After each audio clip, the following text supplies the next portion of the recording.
আমি যে ঠিক এভাবে ব্যথা পাবো ভাবিওনি। আসসালামু আলাইকুম এভরিওয়ান, সবাই কেমন আছেন? আমি সাবানা, আপনারা দেখছেন সাব্বুস ফ্যামিলি। সকালের শুরুটা হতেই আমি চলে গেছিলাম একটু ছাদে গিয়ে দেখি সূর্যটা কী সুন্দর লাগছে। একটুখানি হাঁটাচলা করে এক্সারসাইজ করে চলে এসেছিলাম নিচে আসতে রান্নাঘরের অবস্থাটা দেখে তো একদম মাথাটা খারাপ হয়ে গেছিলো। তো তাড়াহুড়ো করে আমি রান্নাঘরটা গুছিয়ে নিলাম, সমস্ত কিছু গ্যাস ট্যাস মুছে নিচ্ছিলাম যাতে করে কোনো নোংরা না থাকে। আর আজকে আমার গলার সাউন্ডটা একটু খারাপ লাগতে পারে, কারণ আমার আবার ঠান্ডা লেগে গেছে, কাশি হচ্ছে। এটা আমার 12 মাসে 13 পার্বণ। তোমরা হয়তো এতদিন যারা দেখছো আমার ভিডিও তারা হয়তো বুঝেই গেছো। এরপরে সমস্ত কিছু গুছিয়ে আমি ঝাড় দিয়ে বাসনগুলো বের করে মেজে নিচ্ছিলাম।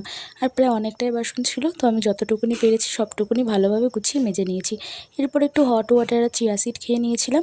তারপরে চলে গেছিলাম ঘরে, বড় মাসের কিছু জামা কাপড় ছিল, ওগুলো প্রেস করে দাও, অফিস যাব। সেগুলো করে দিতে দেখি বিছানার অবস্থাটা খুব খারাপ। বিছানার চাদরে যাবতীয় সমস্ত কিছু তুলে নিয়েছিলাম, চাদরটা কাচতে দিয়ে দিয়েছিলাম, বাকিগুলো রোদে দিয়েছি। এরই মধ্যে দেখি শ্বশুরমশাই মাছ নিয়ে এসেছিলো, সেগুলো কেটে ধুয়ে ভালো করে ভেজে নিলাম, যেহেতু তরকারি হবে।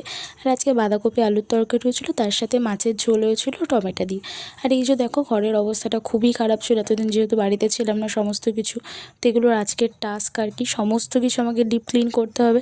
যাই হোক, সমস্ত কিছু করে আবারও রান্নাঘরে চলে এসেছিলাম। রান্নার পরে কিছু অগোছালো হয়েছিলো, সেগুলোকে তাড়াতাড়ি করে গুছিয়ে নিলাম। তারপরে এই যে কাজ করতে করতে দেখো, যেটা বলছিলাম না এইটারই কথা, কিভাবে নখটা ভেঙে গেল। এই যে তাও কিছু করার নেই, কাজ তো থেমে থাকবে না, তাই জন্য বাকি কাজে লেগে পড়লাম। আর সমস্ত বিছানার চাদর ও যাবতীয় সমস্ত কিছু আমি এখানে গুছিয়ে পেতে দিয়েছিলাম। আর কয়েকটা জামা কাপড় ছিল যেগুলো ভাঁজ করা হয়নি, অনেক দিন জমে গেছিলো, তো সেগুলোও বসে গেছিলাম একই হাতে ভাঁজ করে নিতে। কিন্তু কোনো ভিডিও করতে পারিনি, বিকজ একটু তাড়াহুড়োই করেছি। তারপরে নামাজ পড়ে নিয়েছিলাম, একটুখানি সবাই বসে টিভি দেখছিলাম, এর মধ্যে কিছু খাচ্ছিলাম। আর এই যে আমাদের দানিশ মশাই বসে বসে এখানে খাইয়ে দিচ্ছে ওকে। এখানে চলে এসেছিলাম রাত্রে খাবারটা রেডি করবো বলে, এই যে এখানে বসিয়ে দিয়েছি। এটা করতে করতে ঈশার নামাজটা পড়ে